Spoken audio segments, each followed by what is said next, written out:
IT రంగం game changer TCS అన్నారు మంత్రి నారా లోకేష్. ప్రఖ్యాత ఐటీ దిగ్గజం టీసీఎస్కు విశాఖలో 21.16 ఎకరాలను 99 పైసలకు కేటాయిస్తూ రాష్ట్ర ప్రభుత్వం విప్లవాత్మకమైన నిర్ణయం తీసుకుంది. రాష్ట్రంలో 5 ఏళ్లలో 20 లక్షల ఉద్యోగాలు కల్పించాలన్న ఎన్నికల హామీని నెరవేర్చేందుకు చంద్రబాబు నాయుడు నేతృత్వంలోని ప్రజాప్రభుత్వం వ్యూహాత్మకంగా ముందుకు సాగుతోంది. ఇందులో భాగంగా ఐటీ, ఎలక్ట్రానిక్స్ రంగాల్లో 5 లక్షల ఉద్యోగాలు కల్పించే లక్ష్యంతో మంత్రి నారా లోకేష్ చేస్తున్న ప్రయత్నాలు ఫలిస్తున్నాయి. మంత్రి లోకేష్ గత ఏడాది అక్టోబర్లో ముంబైలోని టీసీఎస్ను సందర్శించి తమ రాష్ట్రంలో డెవలప్మెంట్ సెంటర్ ఏర్పాటు చేయాల్సిందిగా టాటా గ్రూప్ చైర్మన్ చంద్రశేఖరన్కు విజ్ఞప్తి చేశారు. తర్వాత టీసీఎస్ ప్రతినిధులతో నిరంతర చర్చలు సాగించి చివరకు విజయం సాధించారు.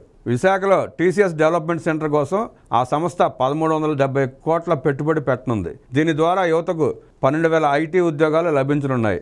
ఐటీ ఇన్వెస్ట్మెంట్స్ విషయంలో ఆంధ్రప్రదేశ్ ప్రభుత్వం సీరియస్గా దృష్టి సారించడానికి ఇదొక ఉదాహరణ. విశాఖ నగరాన్ని ఐటీ హబ్గా మార్చడానికి మంత్రి నారా లోకేష్ చేస్తున్న కృషిలో టీసీఎస్ గేమ్ చేంజర్ కాబోతోంది. ఆంధ్రప్రదేశ్ ఐటీ పెట్టుబడులను ఆకర్షించేందుకు ఆయన ప్రణాళికాబద్ధంగా ముందుకు సాగుతున్నారు.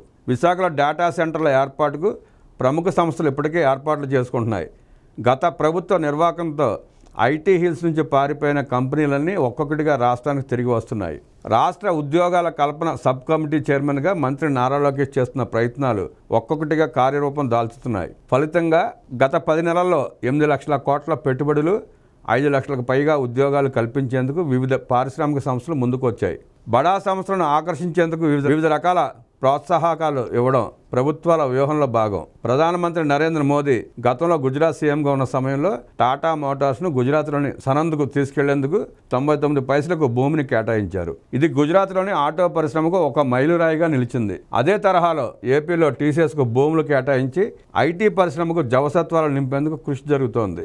గత 5 ఏళ్లుగా రాష్ట్రంలో ఉనికి కోల్పోయిన ఐటీ రంగానికి జవసత్వాలు నింపే దిశగా మంత్రి లోకేష్ చర్యలు చేపట్టారు. ఇన్వెస్టర్స్ ఫ్రెండ్లీ విధానాలతో నూతన ఐటీ, ఎలక్ట్రానిక్స్ పాలసీలను ప్రకటించారు. దేశంలో మరే రాష్ట్రంలోనే లేని విధంగా అత్యుత్తమ ప్రోత్సాహకాలతో 2024-29 సంవత్సరాలకు ఆంధ్రప్రదేశ్ ఎలక్ట్రానిక్స్ తయారీ విధానం, Andhra Pradesh semiconductor and display fab policy, Andhra Pradesh information technology మరియు global capability centres policy, Andhra Pradesh data centre పాలసీలను ప్రకటించారు. అక్టోబర్ 25 నుంచి వారం రోజుల పాటు అమెరికాలో పర్యటించారు. సిలికాన్ వ్యాలీ, సీటెల్, న్యూయార్క్తో సహా ప్రధాన నగరాల్లో రోడ్ షోలు నిర్వహించారు. ఏపీలో పెట్టుబడి అవకాశాలపై ప్రపంచ స్థాయి టెక్నాలజీ సంస్థల సీనియర్ ఎగ్జిక్యూటివ్లతో చర్చలు జరిపారు. Tesla, Google, Apple, Adobe, Microsoft, Falcon X, Salesforce, Zscaler వంటి 100 ప్రముఖ కంపెనీల ప్రతినిధులను కలిసి రాష్ట్రంలో ఆయా సంస్థల ఏర్పాటుకు గల అనుకూలతలను వివరించారు. ఐటీ, ఎలక్ట్రానిక్స్ రంగాల్లో 5 ఏళ్లలో 5 లక్షల ఉద్యోగాలు కల్పించడమే లక్ష్యంగా ప్రణాళికాబద్ధంగా ముందుకు సాగుతున్నారు.